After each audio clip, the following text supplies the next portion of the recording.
प्रत्यय। प्रत्यय वह शब्दांश है, प्रत्यय वह शब्दांश है जो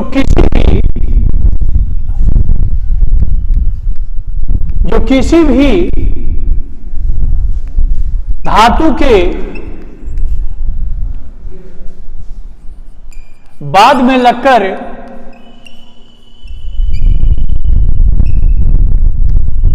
उसके अर्थ को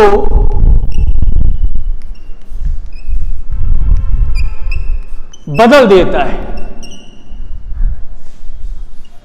उसके अर्थ को बदल देता है। जैसे पठ प्लस अक्त्वा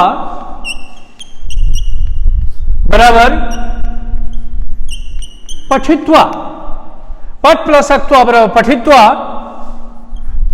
पठ प्लस तुमन बराबर पठितुम, पठ प्लस सत्री बराबर पठन, पठ प्लस अक्तवतु बराबर पठितवान, पठ प्लस तब्यत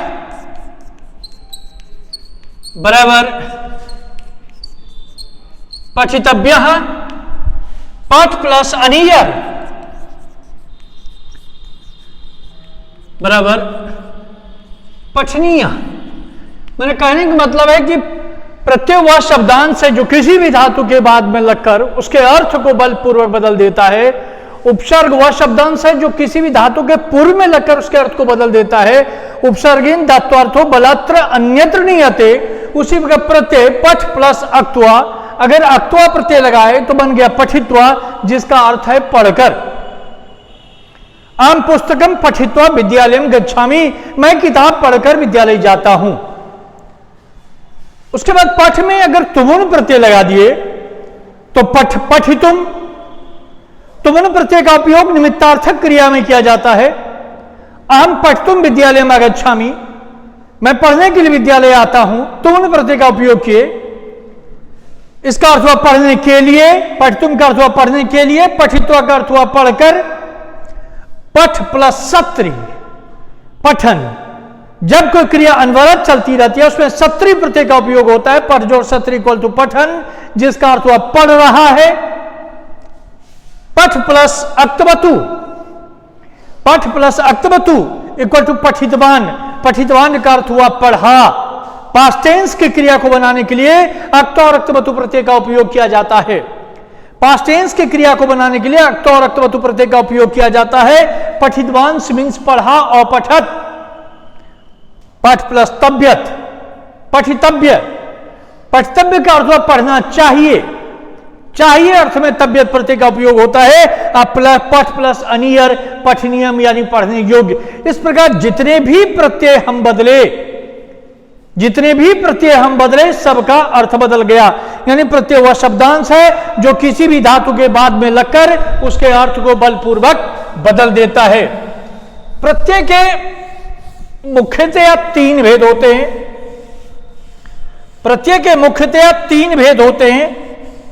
एक कृदंत, दूसरा तद्धित और तीसरा स्त्री प्रत्यय। कृदंत, तद्धित और स्त्री प्रत्यय।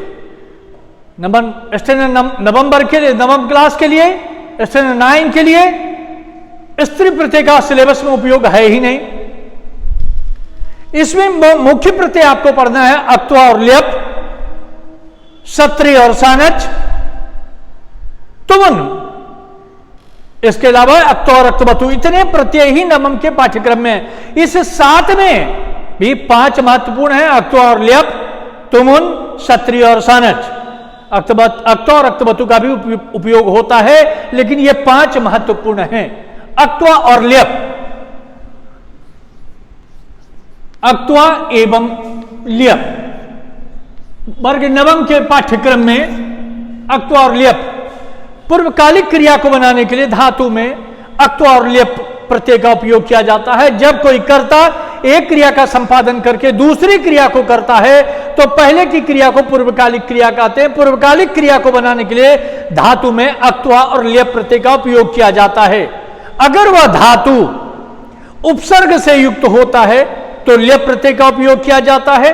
अगर वह धातु उपसर्ग से रहित होता है तो अक्त्वा प्रत्यय का उपयोग किया जाता है। ध्यान रखेंगे, अगर वह धातु उपसर्ग से रहित होता है तो अक्त्वा प्रत्यय का उपयोग किया जाता है।